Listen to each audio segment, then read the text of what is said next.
سەرهەڵدانی کردەوە تیرۆریستیەکان دانیشتوانی خانەقینی نیگەران کردووە. تەنها لە ماوەی هەفتەیەکیشدا لە دوو کردەوەی تیرۆریستیدا نزیکەی 10 کەس بوونەتە قوربانی. دوایین کردەوەی تیرۆریستیش شەوی ڕابردوو بوو کە تێیدا گروپێکی تیرۆریستی سەر بە داعش هەڵیان کوتایە سەر گوندی قای سەربەناحەی گوڵاڵەی ڕۆژ ئاوای خانەقین و لەو کردەوەیشدا جگە لە برینداربوونی 6 هاوڵاتی هەروەها زیانی مادی زۆریش بەرگوندەکە کەوت.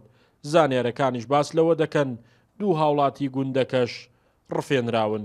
بەڕاستی ینی لەم کاتە ینی وەزعی ئەمنی خانەقین وەزعێکی ئاڵۆزە وەزعێکی نالەبارە بۆیە ینی هاوڵاتیان و ئێمەیشە دەنگمان هەڵە پاڵ ئەوانەوە داوایان کرد هێزی پێشمەرگە و لەگەڵ ئاسایشە بێن وەکو جاری جاران کاریگەر بن لە ئیش و کار خۆیان تا بتوانن وەزعێکی ئەمنی باش دروست بکەن لە خانەقین خەڵکەکە بتوانێت ئیش و کار خۆی ڕۆژانە بە باشی باتە سەرەوە.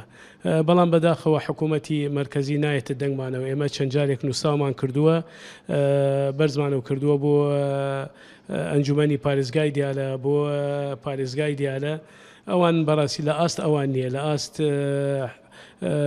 جەناب عەبادیە. دانیشتوانی سنوورەکە داوای ئاسایی بوونەوەی بارودۆخی ناوچەکە دەکەن و هەروەک داوای زووگەڕانەوەی هێزی پێشمەرگەش دەکەن چونکە متمانیان بە هێزە ئەمنیەکانی ئێستای سنوورەکە نییە و پێیان وایە ئەوان ناتوانن ئارامی بۆ خەڵک دابین بکەن.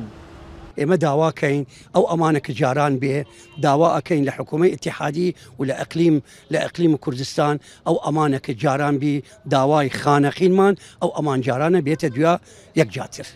ئێمە وەکو هاوڵاتیانی خەڵکی خانەقین هیچ ئارامانیمان نەدیوە ئەم ماوەی ساڵێگا هەموو ڕۆژی شتی ڕۆدا لە دێگان لە ناو شار خانەقین پێش ساڵێک هەموو شتی ئارام بوو ئاسایش لێرە بوو هێزی پێشمەرگە لێرە بوو مناڵمان سەعات 1 هاتەوە 2 هاتەوە 3 هاتەوە ئایا ئاسایی بوو. گوندەکانی باکووری گوڵاڵە و ڕۆژئاوای قەزای خانەقین لەو گوندانن کە دوای لێکەوتەکانی ڕیفراندۆم و کشانەوەی هێزی پێشمەرگە تێیاندا بوونەتە جێگای گروپ و تاقمە تیرۆریستیەکان و بەهۆی دروستبوونی بۆشایی ئەمنی و پشتگوێ خستنی لەلایەن هێزە عێراقیەکانیشەوە تیرۆریستان هەرجارە و پەلاماری گوندێک ئەدەن و زیانی گیانی و ماڵی ڕوبەڕووی خەڵک دەکەنەوە.